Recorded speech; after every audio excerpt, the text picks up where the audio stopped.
So, you want to make candles, whether it's for yourself or maybe you want to start a business. One of the most difficult things about starting is knowing what tools or what supplies you'll need. And if you're just starting out, I'm sure you've watched a ton of videos of people making candles and you've seen what kind of tools they're using. But this video is about tools that will be beneficial to you as a beginner. We're not going to be talking about anything expensive or fancy. These are just tools that will help you get started and make your life a hell of a lot easier. For those of you who don't know me, hi, my name is Jordan. I'm the creator and founder of Chill Babe Candle Co. And to those of you who have seen my face before, welcome back. It's good to see ya. Okay, just jumping right in, the first item is obviously a pitcher. You can find them in a bunch of different sizes, but if you're just starting out and you only want to make a few candles, I suggest the 24 ounce. I believe it's 24. I'll double check. Everything will be linked below, by the way. Yeah, so if you're only pouring like a few candles at one time, I suggest using the 24 ounce. If you plan on, we'll just say it this way, if it's a hobby, the smaller pitcher. If you plan on starting a business, just go ahead and get the bigger pitcher because you're going to get so many more candles out of it. Second item on the list is a scale.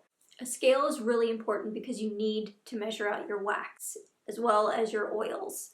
Yeah, I don't really know if there's any other way to go about it, but you need a scale because it's all measured by weight, not in like cups or anything like that. The next thing you'll need is a thermometer. This is really important for the fact that your wax needs to reach a certain temperature before you can add your oils, as well as before you can pour into your vessels. So getting a thermometer is absolutely necessary. You can choose between a couple different thermometers. There's the infrared thermometer, which is just the one that you point at your, say at the wax, and you click the button and it'll tell you what the temperature is. But sometimes those are tricky and they only tell you what the surface temperature is, but you need to know what the temperature is in the middle of your wax. So you can also use a candy thermometer. Those are used to being in really, really hot temperatures, so that'll be fine. The only issue with that is the temperatures are on a dial. It's not like a digital thing that tells you exactly what the temperature is. Or you can use the type of thermometer I have and I use regularly. This one I just got from Uline. I did a really big order of jars, I believe, and they just threw that in for free, which was perfect because that was like one of the first orders I made from Uline. So it worked out well. Next, you're gonna need a mixing tool. You gotta find a way to mix your oils into your wax. A couple tips is don't use anything porous. If you use, say, like a wood utensil, the oil will seep into the wood, which isn't good because A, you don't want your wooden spoon to smell like oil, and B, you want your oils to stay in the wax, not be absorbed by anything else. Personally, I really like to use metal objects. They're easy to clean and they're non-porous, so it's perfect. I also prefer to use something that's got a little more width to it. I used to use glass stirring rods, but I found that it added too much air into my wax and I had a lot of bubbles in my candles after that. So I tend to use a spatula or this big metal spoon that we have. I'm pretty sure we also have used that to serve mashed potatoes. I could be wrong, but I don't think I am. But yeah, it's really big. I use that when I've filled up the really big pitcher. It helps to really just get in there and mix everything around. The next thing you're going to need is something to measure out your oils in. Again, you do not want anything porous, so don't use any plastics. You can use silicone, but over time silicone does tend to turn colors. Personally, I just use glass beakers. They come in many different sizes and they're incredibly durable. They don't absorb any of the scents, and they're really, really easy to clean. The next thing is a Wick Placer. I really don't know what the real term is, but it's just going to help you put your wicks in your jars much easier. Sometimes when you don't have much of a space to put your hand, it can be hard to place your wicks right in the center. I really like the one that I have. Super cheap, came in a pack of like 12 or 24. Yeah, it's great. Now the next two aren't necessarily something that you have to have. It's just going to make your life a lot easier. So one of them are Wick Holders.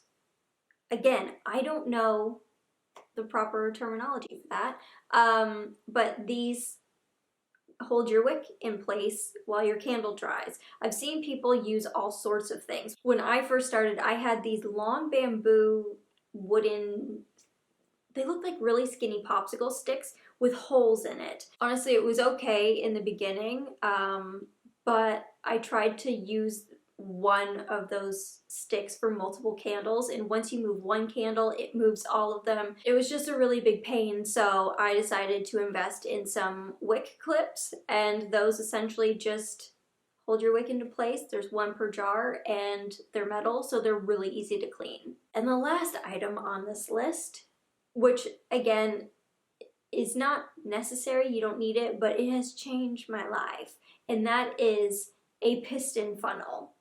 Using a piston funnel has saved me so much time, first of all, and so much wax.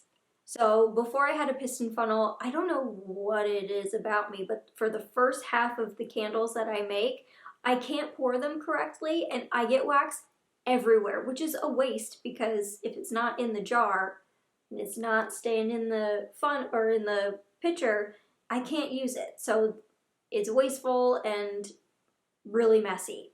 So once I got my piston funnel, I would mix my wax and oil like usual, and then from the pitcher I'd pour it into the piston funnel, and the piston funnel has a really small, maybe I shouldn't do that gesture, the piston funnel has a really small hole at the bottom, so it can fit in between your wick clips and the outside of the jar, like the rim. So you have way more control over how much wax is going into your jar and how fast it's being poured into there.